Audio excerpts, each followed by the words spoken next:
தந்தை மகன் தூய ஆவியாரின் பெயராலே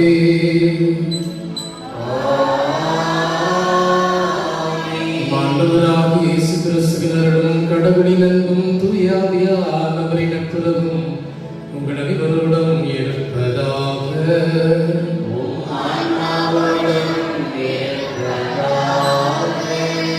இந்த திருப்பதி மரியா திருக்குடம் அருமைய குடலங்கள் கற்றுப்பட இறைவனுக்கு நன்றியாக. ஜோசப் சேவியர் ரங்கசாமி அருமை செல்வியுடைய அண்ணனை பாற்றிக்காக. ராயப்பன் சபரியம்மான் சுசேராஜ் செந்தில்குமார் உடையாமலை பாற்றிக்காக. கிளமென்சியா மோனிகா உடல்நலம் பெற்றதற்கு நன்றியாக. ஜோஸ்னோ லான்சியா கற்றபடி இறைவனுக்கு நன்றியாக. பில்சன் குடும்பத்தார் கற்றபடி இறைவனுக்கு நன்றியாக. டெய்சி கற்றபடி அன்பு சகோதரர் ரோஸ்லின் கருத்துக்கள் நிறைவேறுவதற்கு நன்றியாக. அன்னோரி சார்ந்த ஸ்டெல்லா கற்றபடி பாப்பனன் சலீத் அம்மாள் உடையாமலை பாற்றிக்காக. ஜெயராஜ் தீர்வையர் மேரி இவர்களுடைய ஆண்களை பாற்றிக்காக. மேலும் திருப்பதி நேரடியில் கலந்து கொண்டு செல்கிறோம். இவருடைய தேவைகளுக்காக அர்ப்பணம் செய்யப்படுகிறது. ஆண்டின் பொதுக்காலம் 19வது ஞாயிறை நாம் சிறப்பிக்கின்றோம். கடந்த ஒரு சில வாரங்களாக ஆண்டவர் இயேசு தன்னுடைய உடலை நமக்கு கையளிப்பதை நம் வாசகங்களாக கேட்கிறோம். இறைவனுடைய திருவிருந்து அருமருந்து ஆண்டவருடைய சுவை தரக்கூடியது, இறைவனுடைய நிலையான பேர்மையை தரக்கூடியது, உயிர்ப்பின் மாட்சியை தரக்கூடியது, நிலையான வாழ்வை தரக்கூடியது. இந்த உணவை தான் இந்த திருப்பலியை நாம் சந்திக்கிறோம். இரவு இயேசு நம்மை சந்திக்கிற அந்த நேரம் இறை அனுபவத்தை பெற்றுக்கொள்ள தகுதியோடு நாம் உணவை அர்ப்பணிப்போம். தூய மறை நிகழ்வுகளை ஒப்பு கொடுக்க பாவங்களை ஏற்றுக்கொண்டு மனம் வருந்தி மன்னிப்பு கேட்போம்.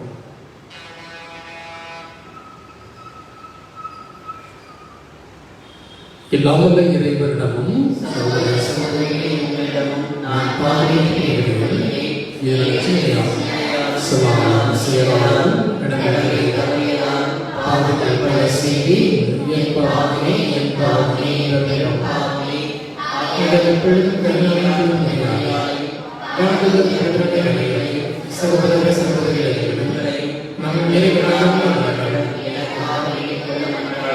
எல்லாமல்ல இறைவன் நம்மை இறக்கம் வைத்து நம் பாவங்களை மன்னித்து நிறையான பெருமதற்கு அழைத்து செல்வராக.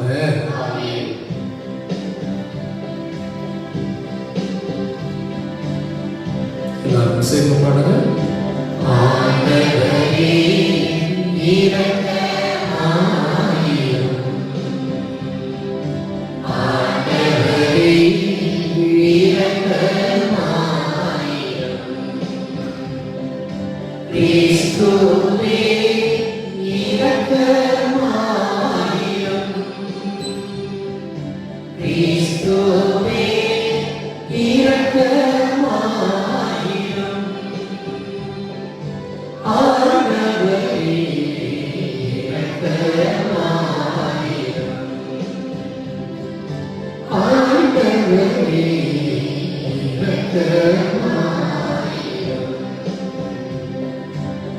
உன்னதங்களிலே கடவுளுக்கு மாட்சி உண்டாகுக.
உம்மை தந்தையில் அழைக்க நாங்கள் துணிவு கொள்கின்றோம்.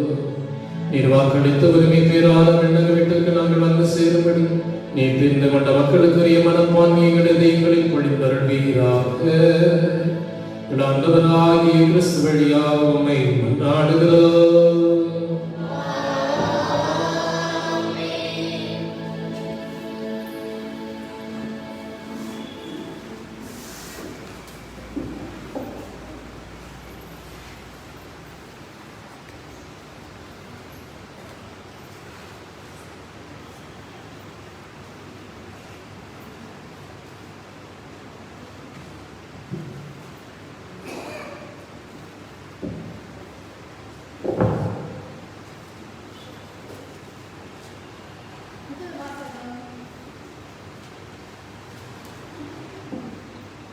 முதல் வாசகம்.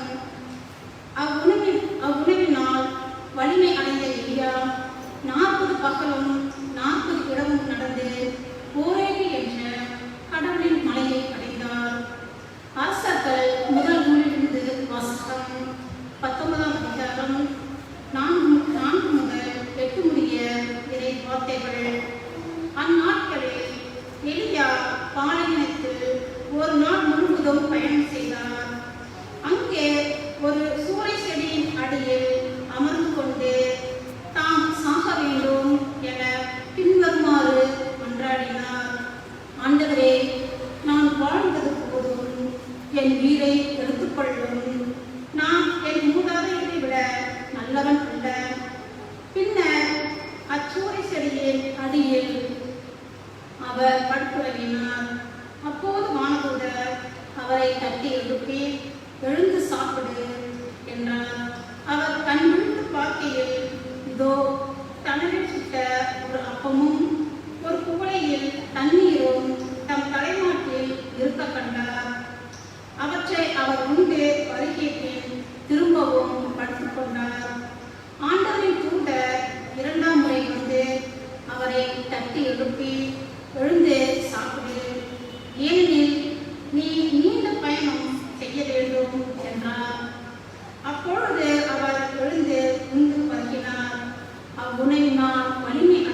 நீங்கள் பாட வேண்டிய பல்லவி, ஆண்டவர் எத்துணை இனியவர் என்று சுவைத்து பாருங்கள். தயவு செய்து அனைவரும் சேர்ந்து பாடுவோம்.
இரண்டாம் வாசகம். கிறிஸ்து உங்களிடம் அன்பு கூர்ந்தது போல நீங்களும் அன்பு கொண்டு வாழுங்கள். திருத்தூதர் பவுல் எபேசியருக்கு எழுதிய திருமுகத்திலிருந்து வாசகம். அதிகாரம் 4, 30வது இறைவார்த்தை முதல் 5ஆம் அதிகாரம் 2வது இறைவார்த்தை வரை. சகோதர சகோதரிகளே, கடவுளின் தூய ஆவியாருக்கு துயரம் வருவிக்காதீர்கள். மீட்பு நாளை முன்னிட்டு உங்கள் மீது பொறிக்கப்பட்ட முத்திரையாகிய அவர் இருக்கிறார். மனக்கசப்பு, சீற்றம், சினம், கூச்சல், பழிசொல் எல்லாவற்றையும் தீமை அனைத்தையும் உங்களை விட்டு நீக்குங்கள். ஒருவருக்கொருவர் நன்மை செய்து பரிவு காட்டுங்கள். கடவுள் உங்களை கிறிஸ்து வழியாக மன்னித்தது போல நீங்களும் ஒருவரை ஒருவர் மன்னியுங்கள். ஆகவே நீங்கள் கடவுளின் அன்பார்ந்த பிள்ளைகளால் அவரை போல ஆகுங்கள். கிறிஸ்து உங்களுக்காக தம்மை நறுமணம் வீசும் வழியும் காணிக்கையுமாக கடவுளிடம் ஒப்படைத்து உங்களிடம் அன்பு கொண்டது போல நீங்களும் அன்பு கொண்டு வாழுங்கள். ஆண்டவர் வழங்கும் அருள்வாக்கு.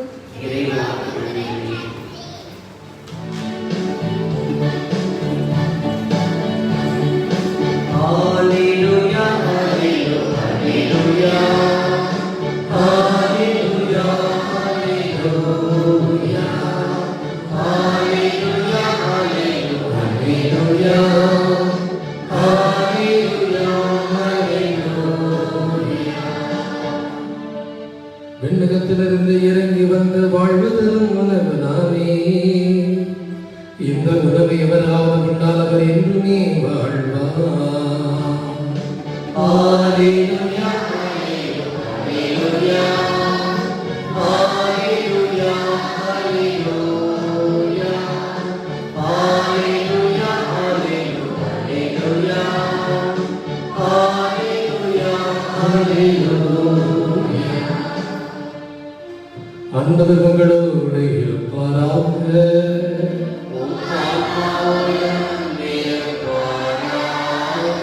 யோவான் எழுதிய நற்செய்தியிலிருந்து வாசகம். ஆண்டவரே மாட்சி உமக்கே.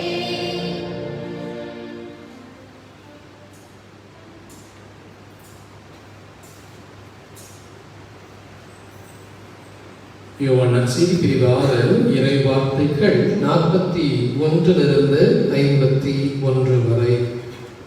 அக்காலத்தில் விண்ணகத்திலிருந்து இறங்கி வந்த உணவு நானே என்று இயேசு கூறியதால் யூதர்கள் அவருக்கு எதிராக முணுமுணுத்தார்கள். இவர் யோசேப்பின் மகனாகிய இயேசு அல்லவா? இவருடைய தாயும் தந்தையும் நமக்கு தெரியாதவர்களா? அப்படி இருக்க நான் விண்ணகத்திலிருந்து இறங்கி வந்தேன் என இவர் எப்படி சொல்லலாம் என்று பேசிக்கொண்டார்கள். இயேசு அவர்களை பார்த்து கூறியது, உங்களிடையே முணுமுணுக்க வேண்டாம். என்னை அனுப்பிய தந்தை ஈர்த்தால் ஒழிய எவரும் என்னிடம் வர இயலாது. என்னிடம் வருபவரை நானும் இறுதி நாளில் உயிர் பெறச் செய்வேன். கடவுள் தாமே அனைவருக்கும் கற்றுத் தருவார் என இறைவாக்குகளில் எழுதியுள்ளது. தந்தைக்கு செவிசாய்த்தவரிடமிருந்து கற்றுக்கொண்ட அனைவரும் என்னிடம் வருவர். கடவுள் தாமே கற்றுத் தருவார் என்பதிலிருந்து தந்தையை எவராவது கண்டுள்ளார் என்று பொருள் கொள்ளக்கூடாது. கடவுளிடமிருந்து வந்துள்ளவர் மட்டுமே கடவுளை கண்டுள்ளார். உறுதியாக உங்களுக்கு சொல்லுகிறேன், என்னை நம்புவோர் நிலை வாழ்வை கொண்டுள்ளனர். வாழ்வு தரும் உணவு நானே. உங்கள் முன்னோர் பாலை நிலத்தில் மன்னாவை உண்ட போதிலும் இறந்தனர். உண்பவரை இறவாமல் இருக்க செய்யும் உணவு விண்ணகத்திலிருந்து இறங்கி வந்த இந்த உணவே. விண்ணகத்திலிருந்து இறங்கி வந்த வாழ்வு தரும் உணவின் நானே. இந்த உணவை எவராவது உண்டால் அவர் என்றுமே வாழ்வார். எனது சதையை உணவாக கொடுக்கிறேன், அதை உலகு வாழ்வதற்காகவே கொடுக்கிறேன். ஆண்டவரின் அருள்வாக்கு. இயேசுவே உமக்கே புகழ். ஒரு ஞானிகிட்ட போய் ஒருவர் கேட்கிறார். அந்த ஞானி அதுக்கு முன்னாடி என்ன சொன்னார் அப்படின்னா, நீங்கள் இந்த உலகத்திலே இரவாமல் இருப்பதற்கு மருந்தொன்றை தருகிறேன் சொன்னார். என்ன சொன்னாரு? இரவாமல் இருப்பதற்கு மருந்தொன்றை தருகிறேன் அப்படின்னு சொன்னோடனே அந்த ஞானியை தேடி ஒருவர் போறாரு. அவரை தேடி பல பேர் வர்றாங்க. பெரிய கூட்டமே கூடிடுச்சு. சாகாம இருக்கிறதுனா எவ்வளவு பெரிய விஷயம் அது. நமக்குலாம் அந்த வாழ்வுல அன்றாடம் செத்து குலைக்கிறோம், சாவ நினைச்சு பயப்படுறோமே. இவர் இறக்காம இருக்கிறதுக்கு சொல்லி தர போறாரா? என்ன சொல்ல போறாரு கேட்க எல்லா மக்களும் அவளோட அப்படியே காத்துட்டே இருந்தாங்க. இது ஒரு சின்ன கதை, நான் இந்த ஊடகத்துல தான் படித்தேன். இதுக்கு பதில் உங்களுக்கு தெரிஞ்சா சொல்லுங்க. இரவாமல் இருக்க வேண்டுமானால் மருந்தொன்றை தருகிறேன்னு சொல்லி அந்த ஞானி என்ன சொன்னார்? நீங்களும் படிச்சிருக்கலாம், அதுக்காக தெரிஞ்சிருக்கும்.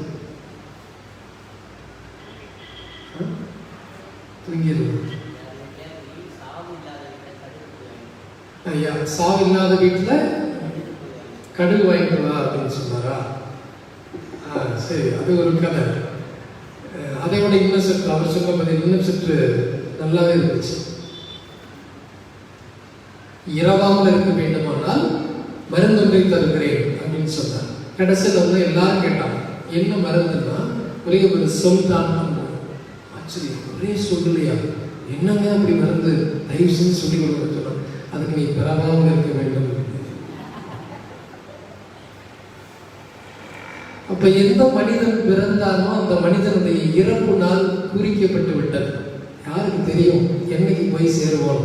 வயசானவங்களா, சின்ன குழந்தைகளா, கிழவனா, கிழவியா, இல்ல குழந்தையா, குமரனா, குமரியா, யார் போய் முதல்ல கன்றையில படுக்க போறோம் தெரியாது இல்லையா? நம்மளால சொல்ல முடியாது. ஆனால் கண்டிப்பாக ஒரு நாள் இருந்துதான் ஆக வேண்டும் அப்படிங்கிற நியதி உலகத்தில் இருந்துச்சு. இதை மாற்றுவது இயேசுடைய இயல்பாகவே மாறி போச்சு. அவர் இந்த உலகத்தில் என்ன நடந்தாலும் சரி, அதையெல்லாம் வேற கோணத்தில் பார்ப்பார், வேற கோணத்தில் கற்றுத் தருவார். அதை புரிஞ்சுக்கிறதுக்கு ஒரு சின்ன ஒரு நிகழ்வு.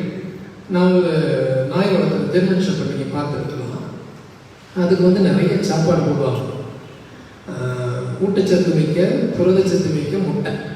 அதில் அந்த மஞ்சக்கரு ரொம்ப அழகாக சாப்பிடுவாங்க.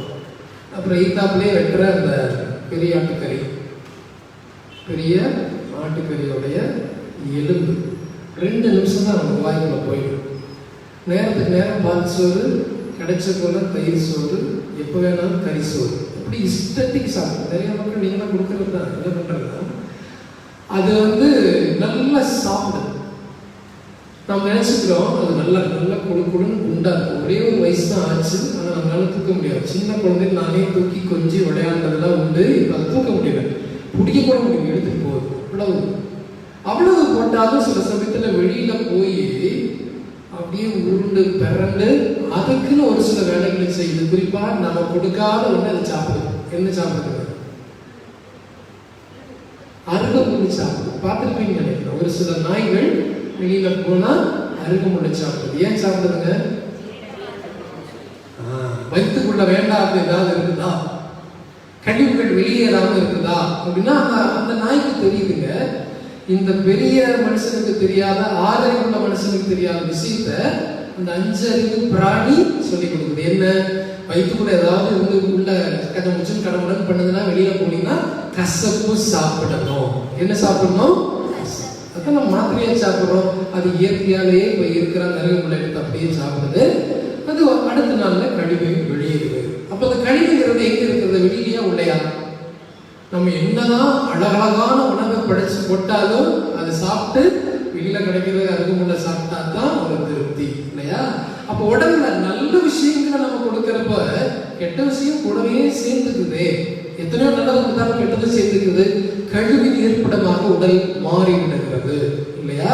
இந்த கழிவு எப்படி வெளியேற்றணும்? அந்த நாய் சொல்லி கொடுத்ததுன்னா அருகமுள்ள சார அல்லது அருகமுள்ள சாப்பிட்டா அது வெளியில போயிடும் சொல்லி. இன்னைக்கு ஆண்டவர் இயேசு கிறிஸ்து பேசுகிற இந்த வார்த்தையை வைத்து நாம கொஞ்சம் ஓரளவுக்கு இதை வச்சு ஒப்புமைப்படுத்தி பார்க்கலாம். நம்ம உடம்புலயே நிறைய கழிவுகள் இருக்கு. உண்மையா போயிடலாம். இப்ப போய் ஒரு மருத்துவரை போய் காமிச்சோம்னா என்னென்ன கழிவு இருக்கிறது நீட்டா அழகா போட்டோ பிடிச்சு காமிச்சிருவாங்க. அது வேற பேர் வச்சிருப்பாங்க இல்லைங்களா? காமிச்சிருவாங்க.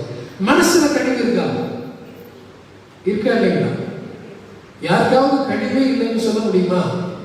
இன்னைக்கு 2வது வாசகம் அப்படியே நெஞ்சில போட்டு அட்டிக்கிற மாதிரி குத்துற மாதிரி சாமி ஒரு சில வார்த்தையை சொல்லி கொடுத்தார். அதை கையில் எடுத்துக்கோங்களா. 289வது பக்கம் எபேசியருக்கு எழுதப்பட்ட திருமுகம் 4வது பிரிவுல நம்ம உடம்புல இருக்கிற மனசுல இருக்கிற கழிவுகளை பத்தி இந்த இறைவார்த்தை நீங்க சொல்லிக் கொடுக்கிறது. அதுல நீங்க வாசிக்கலாம்.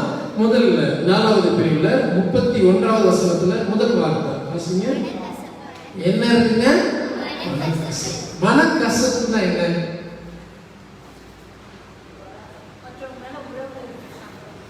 ஒருத்தர் மேல உறவு இல்லை. மனக்கசப்புனா பொறாமை. மனக்கசப்புனா எளிமையா புரியுற மாதிரி சொல்லுங்க. எனக்கு கொஞ்சம் புரியாது, நான் கொஞ்சம் விவேக்கு. மனக்கசப்புனா என்ன? சொல்லிக் கொடுக்க ஆசிரியர்களே, டீச்சர்களே, உறவுகளின் பிளவு. பிரெஜுடிஸ் அப்படின்னா தமிழ்ல முற்சார்பு எண்ணங்கள், முன்கூட்டியே ஒருத்தரை பத்தி நிர்ணயம் பண்ணிக்கிறது, அதனால மனக்கசப்பு வருது. எளிமையா சொல்லணும்னா எனக்கு தெரிஞ்ச மாதிரி சொல்லித்தாரு. எப்படின்னா, நமக்கு பிடிக்காத நடந்தா அதான் மனக்கசப்பு. எனக்கு பிடிக்காத என் வீட்டுக்காரர் செய்யலாம், எனக்கு பிடிக்காத என் வீட்டுக்காரி செய்யலாம், எனக்கு பிடிக்காத என் குழந்தை செய்யுது, எனக்கு பிடிக்காத எங்க அப்பா அம்மா செய்யறாங்கன்னா எனக்கு மனசு அசந்து போயிடும். மனசு எப்ப பிடிக்குது? எனக்கு பிடிச்சதா நீங்க ஏதாவது செஞ்சு கொடுத்தா அப்படி பிடிக்கும். எனக்கு பிடிச்சது ஏதாவது கொடுத்தா எனக்கு அப்படி பிடிக்கும். எனக்கு பிடிச்ச காசு கொடுத்தா எனக்கு அப்படி பிடிக்கும். ஒரு சின்ன குழந்தைய போன வாரம் சந்திச்சு அதிர்ச்சியா இருக்கிறது இந்த குழந்தைங்க தான். பல சமயத்துல அது கொஞ்ச நேரம் விளையாட்டு இருக்கிறப்ப அது கேட்டேன், உனக்கு என்ன வேணும் தெரியாம கேட்டேன். என்ன வேணும்னா கொத்து கொத்தா தக வேணும். முட்டாய் கேட்டாலே வாங்கி கொடுக்கறது கஷ்டம் இல்லைங்களா? கொத்து கொத்தா அதுக்கு சொல்றது தெரியுமான்னு தெரியல இல்லையா? அது பிடிச்சது அது வாங்கி கொடுத்தா மனசு சந்தோஷம். யாருக்காவது மனக்கசப்பே இல்லைன்னு சொல்ல முடியுமா? மனக்கசப்பு அது எங்க இருக்குது? வெளியில் இருக்கவங்கள இருக்குங்களா? மனக்கசப்பு அவளை ஏற்றுக்க முடியாது அப்படி இருக்கும். அதுதான் அந்த கசப்பு. இது மனசுக்குள்ள இருக்கிறதா இல்லைங்களா? ரெண்டாவது வார்த்தை படிங்க. சீற்றம். சீற்றம்னு என்னங்க? கோபத்துக்கு சீற்றத்துக்கு வித்தியாசம் இருக்குதா? கோபம்னா என்ன, சீற்றம்னா என்ன? என்னன்னா சார் திடீர்னு எந்த நேரத்தில் வெட்டிக்கணும்னு தெரியாதுங்க.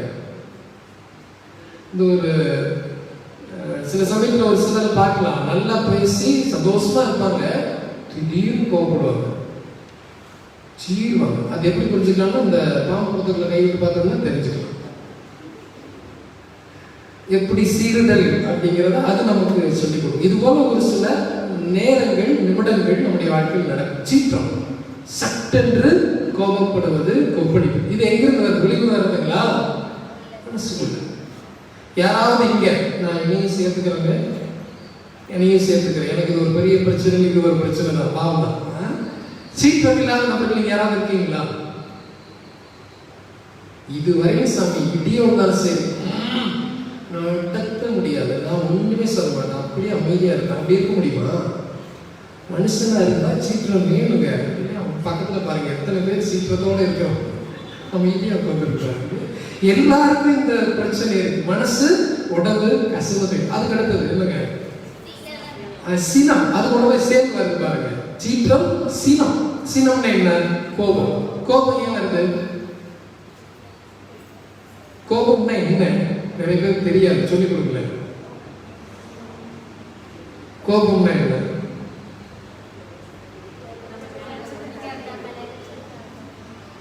என்னங்க? இல்ல கொஞ்சம் சத்தமா சொல்லுங்க, கேட்கும். பிடிக்கலன்னா கோபம் வரும். அந்த கோபம்னா என்ன? அதனுடைய வெளிப்பாடு தான் நம்ம சொல்றோம்.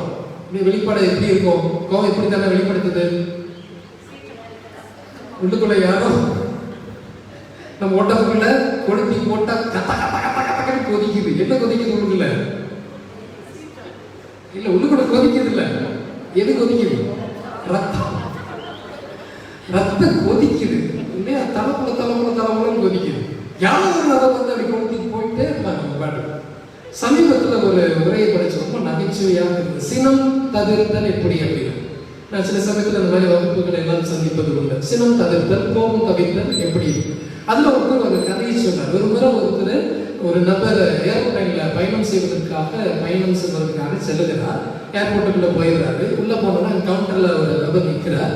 அவருடைய பயணச்சீட்டை வாங்கி பரிசோதிச்சுட்டு, சரி நீங்க இந்த இடத்துல உட்காரணும், இந்த கேட்ல போய் நிற்கணும், ஃபிளைட் இத்தனை மணிக்கு வரும் அப்படிங்கிற தகவலாம் சொல்றாரு. இந்த போன பயனாளிக்கு பயங்கர கோவம். வெளியில ஏதோ வீட்டுல ஏதோ பிரச்சனை, அதை கூட அப்படியே ஒரு நேரம் காட்டுறாரு. என்னையா வைக்க வச்சிருக்கிறீங்க? நான் கேட்கிற சீட்டை கொடுக்க மாட்டேங்கிறேன், நான் சொல்றதை கேட்க மாட்டேங்கிறேன், எனக்கு நீ கேள்வி கேட்கிறேன், என்கிட்ட அது நான் சொல்றத நீ கேள்வி அந்த விலைக்கு திட்டுறாரு. அந்த பரிசோதகர் அந்த சீட்டை கொடுக்கிறவரு சிரிச்சுட்டே இருக்கிறார். ஒண்ணுமே நடக்காத மாதிரி சிரிச்சுட்டே இருக்கிறார். அந்த நபர் வந்து அந்த பயண சீட்டை வாங்கிட்டு போயிடுறாரு. அந்த ஏர்போர்ட்டை பிடிக்கிறதுக்கு எந்த இடத்துல நிற்குமோ அந்த இடத்துக்கு போயிடுறாரு. பக்கத்தில் இருந்த மனுஷனை பார்க்குறான், பார்த்து கேட்குறான், என்னையா அவன் கண்டமே திட்டுறான், அந்த ஆள் யாருமே தெரியல, உனக்கு கசகசம் திட்டுறான், நீ சிரிச்சுட்டே இருக்கிறீ, என்ன கேனம், உனக்கு கொஞ்சம் கூட சொரணையே இல்லையா? அப்புறம் இல்லை அது இன்னொன்று செய்வாங்க இல்லை, சொரணை வந்தால் இன்னொன்று வரும், சூடு. Yes, thank you. அந்த சூடு இல்லையா, சொரணை இல்லையா, அவன் இப்படி திட்டுறானே அவங்க விட்டு அந்த நபர் கேட்கிறார். இவர் திரும்பவும் சிரிக்கிறார், கேட்கவும் சிரிக்கிறார். சிரிச்சு சொல்றாரு, நான் என்னுடைய சீற்றத்தை என்னுடைய கோபத்தை தணித்து விட்டேன். எப்படி? அதுக்கு ஒரு வழி கண்டுபிடிச்சேன். என்ன? அந்த ஆள் எங்க போறாரு? அமெரிக்கா போறாரு. அவருடைய சூட்கேஸ் எங்க போகுது? இங்கிலாந்து போயிட்டு இருக்குது. நீங்க போய் பார்த்தீங்கன்னா அந்த ஃப்ளைட்ல அந்த சின்னதா ஒரு ட்ரெயின் மாதிரி வச்சிருப்பாங்க. அந்த போட்டாங்கன்னா அது நேரம் அந்த ஃப்ளைட் இருக்கிற இடத்துக்கு போயிடும். அப்ப அவருடைய கோபத்துக்கிட்ட, நீ எங்கேயோ போயா, நீ திட்னில, அதனால ஒரு சூட்கேஸ் இங்கிலாந்து போயிடும். நீ அதை எப்போ வாங்குவ, எப்படி வாங்குவது கோபாடு. என்னுடைய கோபம் பின்னர் அது கோபம் வந்தா என்ன செய்யணும்? சிரிக்கணும். கெக்க பக்கம்னு சிரிச்சா கோபம் சரியா போயிடும். இது அவருக்கு சொல்லி கொடுத்தது இல்லையா? அதை பற்றி கழிச்சுக்கலாம். சினம். அப்ப சினம் எனக்குள்ள இருந்தது. அடுத்தது என்னங்க? கூச்சல். கூச்சல் போடுறது என்ன? எந்த வீட்லயாவது இந்த வார்த்தை கேட்காம இருக்கிறார்? ஏன் டேஷே இப்படி சத்தம் போடுறேன் சொல்லியிருக்காங்களா? சொல்லியிருக்காங்களா இல்லையா? எந்த வீட்லயாவது இந்த இது இந்த கூச்சல் இல்லாம இருக்குதா? ஒரு வீடு சொல்லுங்க, புளியமுட்டியில நான் வந்து அவங்க அப்படியே சாஸ்தாங்கமா உளுந்து இங்க வச்சிடுறேன், எல்லாரும் வந்து அவங்க கத்துக்கலாம். எப்படியா கூச்சல் போடாம இருக்கு? கூச்சல் அது எங்கிருந்து வருது? வெளியில இருக்குங்களா? இது யாருங்க கத்து கொடுக்குறா? எனக்கு நிறைய கேள்வி. அதான் என்னுடைய புனிதர், பேர் கொண்ட புனிதர் இந்த இன்னாசியா இருக்கார். அவர் சொல்லி கொடுத்த ஒரு வார்த்தை நெஞ்சில் அடிச்ச மாதிரி நிறைய சொல்லுவார். அவர் சொன்ன ஒண்ணு, மை பிரதர் ஆஸ் அப்படின்னு உடம்பு கூப்பிடுவாராம். என்னுடைய உடன் பிறந்த கழுதை. எது? இந்த உடம்பு. அதுக்குள்ள இருந்தா அந்த கூச்சல் வருது, அதுக்குள்ள இருந்தா அந்த குழப்பம் வருது, அதுக்குள்ள இருந்தா அந்த சினம் வருது, அதுக்குள்ள இருந்தா சீக்கிரம் வருது, அதுக்குள்ள இருந்துதான் எல்லா பிரச்சனையும் வருது. அடுத்தது என்னங்க? பழிச்சொல். பழிச்சொல்னா என்ன? பழிச்சொல் சொல்றதுன்னு என்ன கேட்போம்? ஒண்ணு சொன்னா திருப்பி அடுத்த செகண்ட் எனக்கு கண்ணுல நான் சொன்னேன், உனக்கு பள்ளிலாம் போகுது இல்லையா? நாம அப்படிதான் கேட்போம். நம்மளுடைய பழிச்சொல், பழி வாங்குதல் இல்லையா? அப்படி இது எல்லாமே நமக்கு இருக்கு இல்லையா? சரி, உங்ககிட்ட நீங்க நல்லா என்கிட்ட இருக்குங்க, என்கிட்ட இருக்குன்னு வச்சுக்கோங்க. இதெல்லாம் எப்படி சரி பண்றது?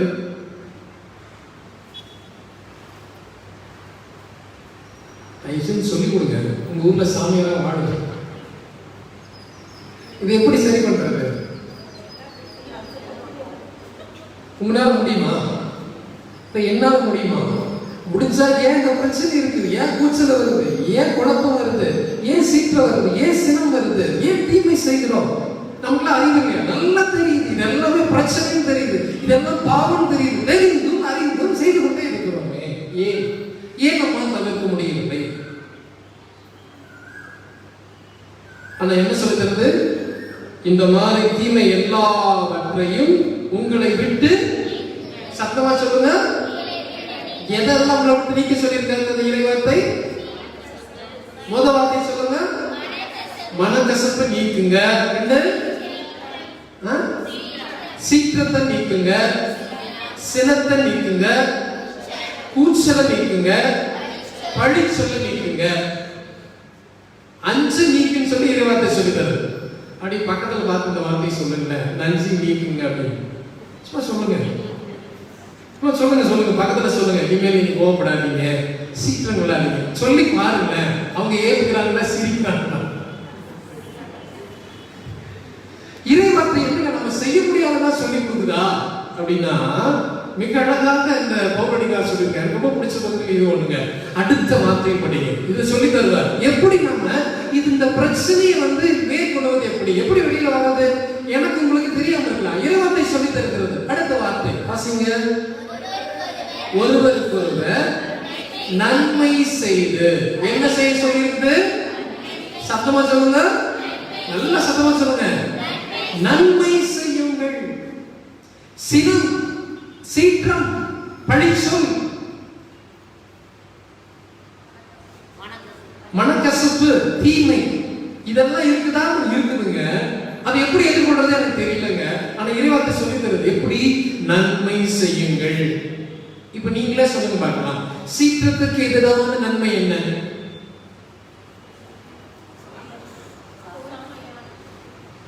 சீற்றம் வருதுன்னு வச்சுக்கோங்களேன், அது கெட்டதா நல்லதா? உனக்கு கழிவு, அதான் கழிவு நான் சொல்றேன். இதுக்குள்ள இருக்குது, நிறைய இருக்கு, கழிவு பார்த்தீங்கன்னா தெரியும். அந்த கழிவு எப்படி நீக்கிறது? நன்மை செய்யுது. அந்த சீற்றத்துக்கு எதிரான நன்மை என்ன?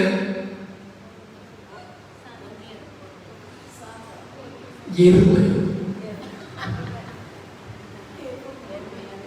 எருமை மாடு. இப்படி யாராவது கெக்க முக்கன்னு சிரிங்க. உங்களை மாதிரி பொறுமைசாலி உலகத்துல இல்லைன்னு அர்த்தம் இல்லைன்னா ஏற்கனவே ஒரு முறை சொல்லிருக்கோம்னு நினைக்கிறேன் இல்லைங்களா? அப்ப சீற்றம் இருக்கிற பொழுதெல்லாம் பொறுமையை கடைபிடித்து பழகி கொள்ளலாம். ஏன் எனக்கு சீற்றம் இருக்கிறத கேள்வி கேட்பதை விட என்னால் ஏன் பொறுமையாக இருக்க முடியாது அப்படின்னு கேட்க ஆரம்பிக்கலாம்.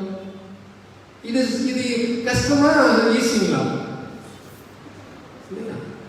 ஆனா வந்துடும், என்ன பொறுமையா இருக்க முடியும் இல்லையா? சின்ன சின்ன விஷயங்களை அப்படி நம்ம விட்டு கொடுத்து போகலாம். இது போல நன்மை செய்யுங்கள், நல்லா சொல்லிட்டே இருக்க. ரெண்டாவது என்ன சொல்லுச்சு? அது கூடவே பரிவு காட்டுங்கள். என்ன காட்டணும்? இயேசுநாதர் சாமி கிட்ட இந்த ரெண்டு குணம் இருந்துச்சா? நன்மை செஞ்சாரா? பரிவு காட்டினாரா? பரிவு யாருக்கெல்லாம் காட்டியிருக்கிறாரா? சொல்லுங்க உதாரணம். யாருக்கெல்லாம் பரிவு காட்டினார் இயேசுநாதர்? மக்கள் அவரை தேடி போனவர் நம்ம வாட்சோம். அவரை தேடி 1000 பேர் வந்தப்போ அவர்கள் 1000 இல்லா ஆடுகள் போல இருந்ததை பார்த்து இயேசு அவர்கள் மீது பரிவு கொண்டார். பரிஞ்சு பேசு. அந்த மாதிரி நானும் நீங்களும் பரிவு கொள்ள வேண்டும். இரண்டாவது நன்மை செய்ய வேண்டும். நெடுநேரம் அவர்களுக்கு பலவற்றை குறித்து கற்பித்தார். பார்க்கிறோம் எவ்வளவு டயர்டா அவர் இருக்கிறாரு, எவ்வளவு அவருக்கு உடம்பு சோர்ந்து போயிருக்கு, அதெல்லாம் பொருட்படுத்தாம நெடுநேரம் அவர்களுக்கு போதித்தார். அப்ப நல்லது செய்யலாம், பரிவு செய்யலாம். மேல இருக்கிற அந்த 5 கெட்ட குணம் இருக்கிற இடம் தெரியாம காணா போயிடும். அடுத்தது வாசிங்களேன். கடவுள் உங்களை கிறிஸ்து வழியாக மன்னித்துள்ளது போல நீங்களும் ஒருவரை ஒருவர் மன்னியுங்கள். இதுதான் வாழ்வின் புதிய இலக்கணம். எந்த மனுஷனும் சொல்லி தராத ஒண்ணுங்க. அவன் கோபப்பட்டா நீ கோபப்படு, அவனை அடிச்சா திரும்பி அடி, அவன் வீட்டுக்கு போகாத, அவங்களோட பேசாத, பழகாத. இப்படித்தான் நம்ம எல்லாம் கேட்கிறோம். நம்ம வீட்டுல அப்படிதான் பேசிட்டு இருக்கிறோம். பல பேருடைய வார்த்தை இப்படிதான் இருக்கு. நான் இனி சேர்த்தான் சொல்லிக்கிறேன். இப்படிதான் பேசிட்டு. ஆனா சாமி என்ன சொல்லி தர்றாரு? நீ நன்மை செய், பரிவு காட்டு, மன்னிப்பு கொடு. எப்படி மன்னிப்பு கொடு? இயேசு ஆண்டவரை மன்னிச்சது போல. அவரை பகைத்தார்கள், இயேசுவை உதைத்தார்கள், இயேசுவை அடித்தார்கள், இயேசுவை கிழித்தார்கள், இயேசுவை கொலை செய்தார்கள். எல்லாத்தையும் தெரிஞ்சு திட்டம் போட்டு செய்யறாங்க. பார்த்து இயேசு என்ன வார்த்தை கடைசியா சொன்னாரு? தந்தையே இவர்கள் அறியாமல் செய்கிறார்கள். தந்தை அறியாமல் செய்கிறார்கள், இறைவனை அறியாமல் செய்கிறார்கள், இறைவனை அன்பை உணராமல் செய்கிறார்கள். என்னை அனுப்பிய தந்தை அவர்கள் அறியாமல் இதெல்லாம் செஞ்சிருக்காங்க. கடவுளே அவர்களை தயவு செய்து மன்னியுங்கள் சொன்னார். மன்னிப்புங்கிற வார்த்தை நமக்கு இந்த உலகத்துக்கு கற்றுக் கொடுத்ததே இயேசு ஆண்டவர் தாங்க. இந்த 3 தாங்க நமக்கு இன்னைக்கு தேவை. மேல இருக்கிற 5 காணா போகணும் அப்படின்னா கீழே இருக்கிற 3 வளர்த்துக்கணும். என்ன 5 காணா போகணும்? மனக்கசப்பு, சீற்றம், சினம், கூச்சம், பழிச்சொல். இந்த 5 காணா போகணும் அப்படின்னா 3 வளர்த்துக்கணும். கடவுளுடைய வார்த்தை என்ன சொல்றது? நன்மை செய், பரிவு காட்டு, மன்னிப்பு கொடு. இன்னைக்கு வீட்டுல ஒரு சின்ன ஹோம்வொர்க் பண்ணுங்க. இந்த பிரச்சனை உங்க வீட்டுக்குள்ள இருக்குதா? இல்ல உங்க வீட்டுல இருக்கா? அந்த வீட்டுன்னு சொல்றது உடனே வீட்டுல இருக்கா? அம்மா நினைச்சு கூடாது, அப்பா நினைச்சு கூடாது, நான் நல்லா தான் இருக்கிறேன், அவதான் இப்படி, அதான் இப்படி, நான் கேட்க மாட்டேன். அது கிடையாதுங்க. நான் உடம்புன்னு சொல்றது, வீடுன்னு சொல்றது உங்கள் உடல், உங்களுடைய மனசு, அதுக்குள்ள இருக்கிற கழிவு, அதை தூக்கி வெளியில் எறியணும்னா இந்த நன்மையை உள்ளே கொண்டு வர வேண்டும். அதுக்கு தான் சாமி சொல்லி தராரு. நீ உன்ன மாதிரி இருந்தீனா, உன்னை சுத்தி இருக்கிற மனுஷனை பத்தினா ஆட முடியாது. நீ என்னிடம் வா, நான் உனக்கு புதிய விருந்தை கொடுக்கிறேன், புதிய அருமருந்தை கொடுக்கிறேன் அப்படின்னு எதையோ பிடிச்சு கொடுக்கல, என்னையவே நான் உனக்கு கொடுக்கிறேன். அப்ப என்ன ஆகும்? நான் உனக்குள் பயணம் செய்து உனக்குள்ள இருக்கிற அந்த கடும் கோபத்தை நீக்குவேன், உனக்குள்ள இருக்கிற சீற்றத்தை நீக்குவேன், உனக்குள்ள இருக்கிற பாவத்தை நீக்குவேன், உனக்குள்ள இருக்கிற நோயை நீக்குவேன், உனக்குள்ள இருக்கிற பேயை நிறுத்துவேன், உன்னிலிருந்து நன்மையான காரியங்களை செய்வேன் சொல்லுவார். வைத்து சொல்லுங்க, பிரைஸ் தி லார்ட், ஹalleluya. பரிவு காட்ட செவிப்பார், மன்னிக்க கற்றுக் கொடுப்பார். அதுதாங்க திருவிருந்து. அதனாலதான் நன்மை வாங்கணும், அதனாலதான் திரை நன்மை பெற வேண்டும், அதனாலதான் இயேசு கிறிஸ்துவை அப்படியே உருக்கத்தோடு பெற வேண்டும், உருக்கத்தோடு பெற வேண்டும். ஆண்டவரே, என்னால முடியலப்பா, எனக்குள்ள இவ்வளவு கழிவுகள் இருக்கு, இதை சுத்தம் பண்ணணும் அப்படின்னா அந்த நாய்க்குட்டி போய் எப்படி அருகுக்குள்ள சாப்பிட்டதோ அது போல நான் உன்னை தின்ன வருகிறேன். எதற்காக? உன்னிடம் இருக்கிற நன்மையால் என்னை நிரப்புங்க, உன்னிடம் இருக்கிற அந்த பரிவாக என்னை நிரப்புங்க, உன்னிடம் இருக்கிற அந்த மன்னிக்கக்கூடிய குணம் வச்சு என்னை நிரப்புங்க. ஆண்டவரே, இந்த உடலை பெற்றுக் கொண்டு நான் பயணம் செல்கிற பொழுது என்னிடம் இருக்கிற எல்லா கழிவுகளும் நீங்கிவிடும். வைத்து சொல்லுங்க, பிரைஸ் தி லார்ட், ஹalleluya. இந்த நம்பிக்கையோட இந்த திருப்பலியை ஜெபிப்போம். இறைவன் இயேசு உங்களை நிறைவு செய்வாராக.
நம்மிடம் இருக்கிற இயலாமையை இறைவனுடைய இயல்பை உடனிருப்பை கொண்டு மாற்றிக்கொள்ள இந்த நாளில் ஜெபிப்போம்.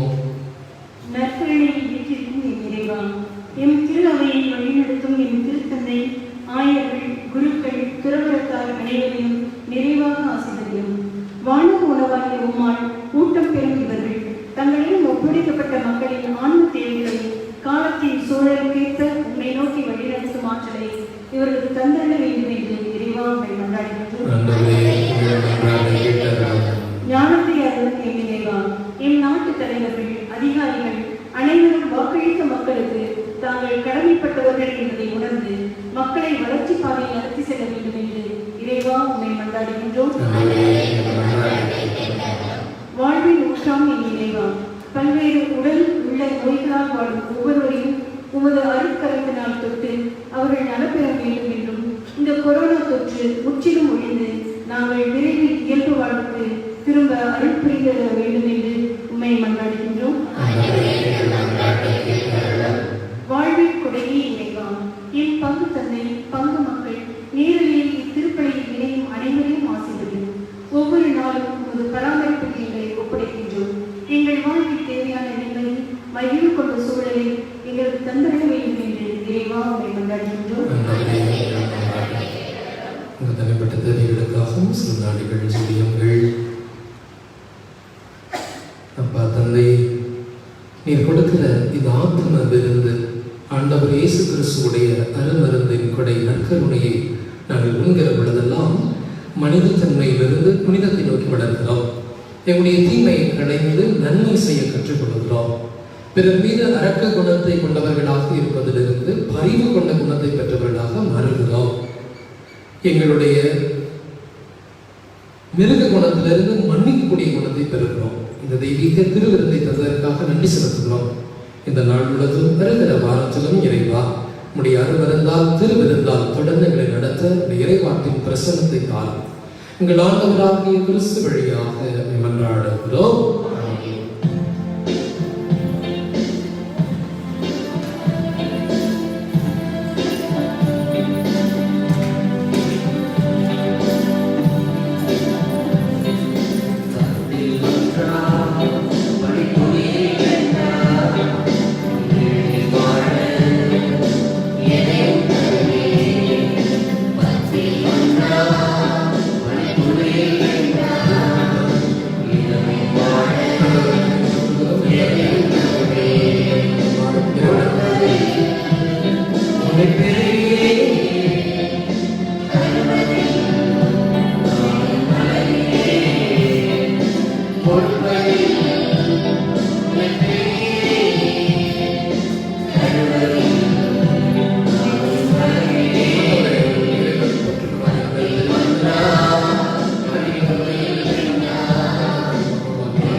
உன்னதங்களிலே ஓசன்னா, உன்னதங்களிலே ஓசன்னா. ஆண்டவர் பெயர் வருகிறவர், ஆசி பெற்றவர்.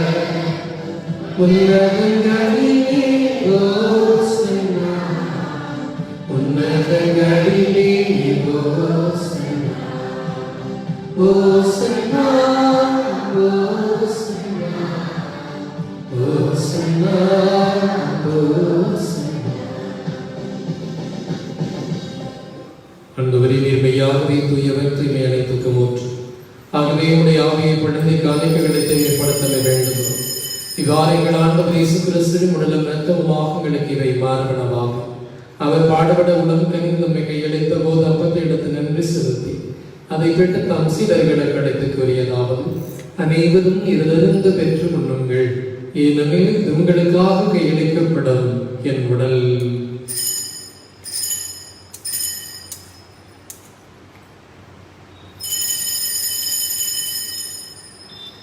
அவனமே இரவு விருந்தை அருந்திய பின் கிண்ணத்தை மடுத்து மீண்டும் உமக்கு நன்றி கூறி தம் சீடர்களுக்கு அளித்து அவர் கூறியதாவது, அனைவரும் இதிலிருந்து பெற்று பழகுங்கள், ஏனெனில் இது புதிய நிலையான உடன்படிக்கைக்குரிய என் இரத்தத்தின் கிண்ணம். இது பாவ மன்னிப்புக்கு உங்களுக்காகவும் பலருக்காகவும் சித்தப்படும். இதை நினைவாக செய்யுங்கள்.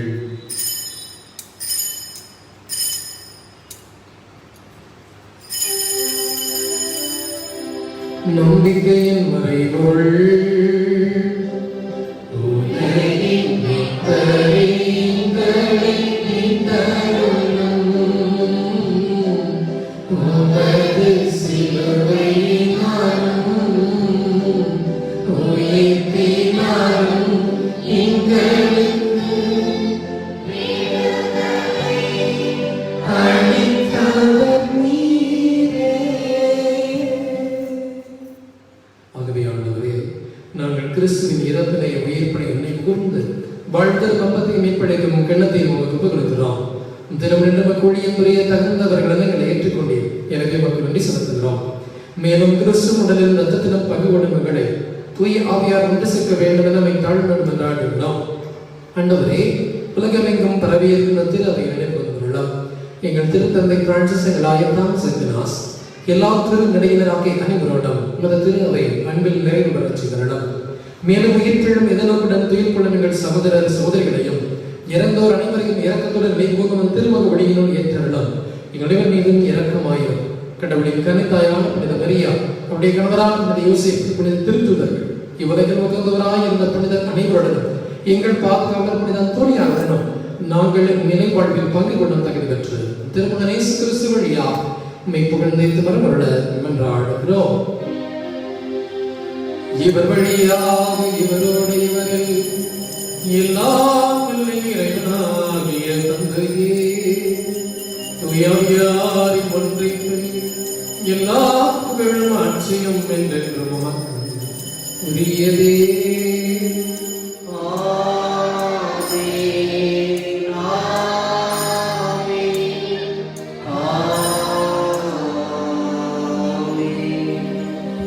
இயேசு கற்றுக் கொடுத்தவாறு உலகில் ஒரு அரசரை நடந்தாடுவோம்.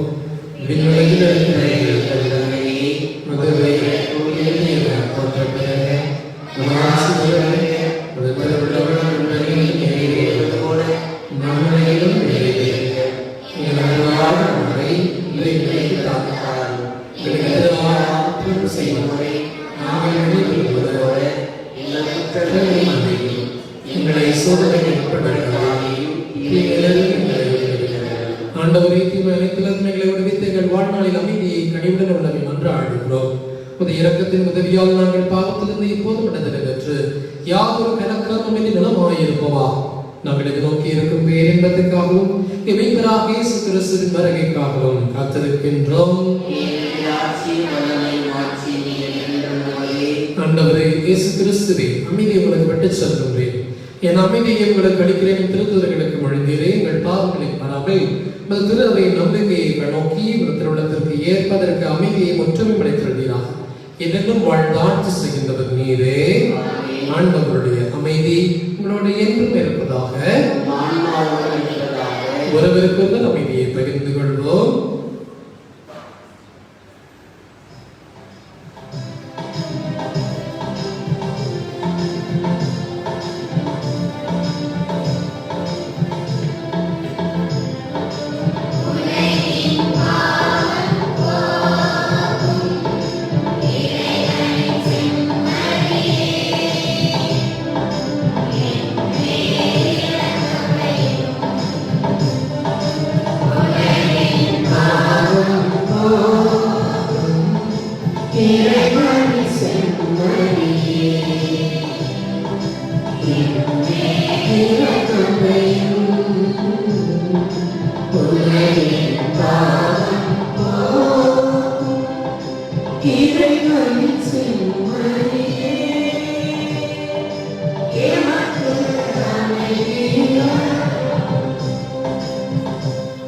இதோ இறைவனின் செம்மறி, இவரை உலகின் பாவங்களை போக்குகின்றவர்.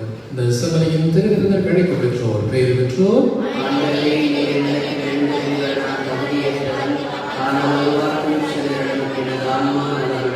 கிறிஸ்துவின் தூய உடலும் இரத்தமும் நம்மை பாதுகாத்து நிலை வாழ்வுக்கு அழைத்து சொல்வதாக.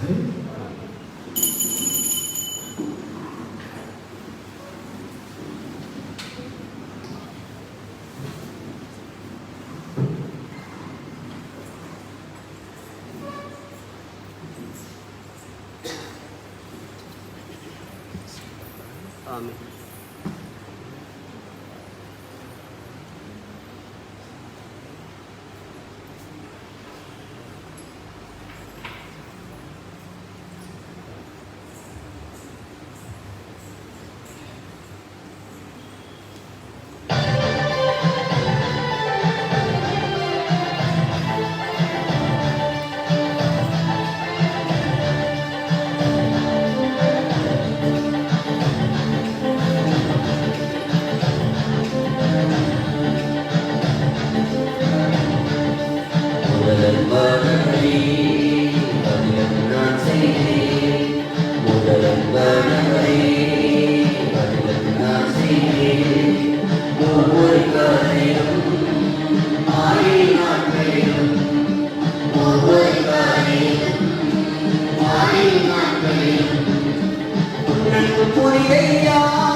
கடந்த 2 தினங்களுக்கு முன்பு அரசினுடைய அறிவிப்பை நீங்கள் அறிந்திருப்பீர்கள் என்று நினைக்கிறேன். வருகிற வெள்ளி, சனி, ஞாயிறு இந்த வாரமும் அதற்கடுத்து வருகிற வாரமும் ஆலயத்திலே வழிபாடுகள் நடைபெறாது. செவ்வாய்க்கிழமை வழக்கம் போல பிரதத்தனுடைய நவநாள் திருப்பதி பூசைகள் மாலை 5:30 மணிக்கு நடைபெறும். இந்த தகவலை உங்கள் அன்பியத்தை சார்ந்த மற்றவர்களுக்கும் அறிவியுங்கள், தெரியப்படுத்துங்கள். கடந்த வாரத்தில் அறிவிப்பு சொல்லியிருந்தேன், நம்முடைய தோட்டத்தில் கொஞ்சம் வேலை செய்யலாம், தென்னைமர பனைமர கொட்டையெல்லாம் கிடைச்சதுன்னா கொடுங்க அப்படின்னு. அதில் ஒரு 2 பேர் உதவி செய்தார். ஜெவகுமார் அப்புறம் ரத்னசாமி, அந்த 2 பேர் வந்தாங்க. பக்கத்தில் ஒரு தோட்டத்துக்கு போனோம். எனக்கு ஒரு 200 பக்கம் பனை கொட்டை கிடைச்சிச்சு. நம்முடைய பொருளை அந்த ஓரத்தில் வெளியோரதை நடவு செய்வோம். தொடர்ந்து உதவி செய்கிற திருவாளர் நடேசன், அதே மாதிரி சைமன் அவர்களாம் அந்த ஆலயத்தை தூய்மை செய்ய உதவி செய்கிறார்கள். அவர்களுக்கு நம்முடைய பாராட்டுகள். அப்புறம் கடந்த வாரம் சொன்னது தென்னை மரம் கிடைச்சா கொடுங்க, அல்லது வாங்கி கொடுங்க, அல்லது உதவி செய்ய அப்படின்னு சொன்னோம். திருவாளர் ஆண்ட்ரூ நேற்று ஒரு 2 மரத்தை பெற்றுக்கொண்டு வந்து கொடுத்திருக்கிறார், அவருக்கு நன்றி. அதே மாதிரி திருவாளர் தாமஸ் சொத்து நீர் அமைக்க அவருடைய ஊரிலிருந்து ஒரு சிலரை அழைத்து வந்து நமக்கு உதவி செய்தார்கள். அவர்களுக்கு நம்முடைய நன்றிகள். இந்த வாரத்தில் திருப்பதி முஸ்லிம் ஒரு சின்ன மாற்றம் ஏதாவது கண்டுபிடிச்சிங்களா? வித்தியாசம் ஏதாவது தெரிஞ்சுதான்?